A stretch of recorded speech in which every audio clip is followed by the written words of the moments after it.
I've always been the type of person where I've wanted all in which I could obtain.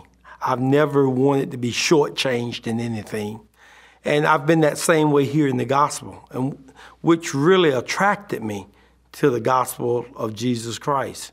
Upon meeting the missionaries and finding out that it was more in the gospel than what I had been taught as a child, of course, immediately I began to want and to inquire regarding what it would take in order for me to have all of the pie versus just a piece of the pie.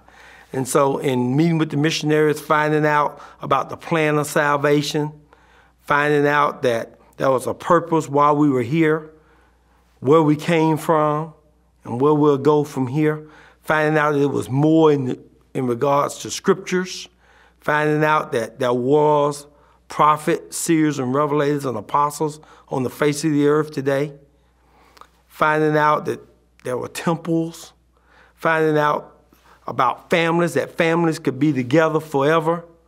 I wanted all of that, and I still do, and so which again strengthens my testimony. Tony lives in Atlanta, Georgia with his wife. They have 3 sons and 2 daughters. He works as an information technology specialist. He was baptized into the Church of Jesus Christ of Latter-day Saints in February 1983.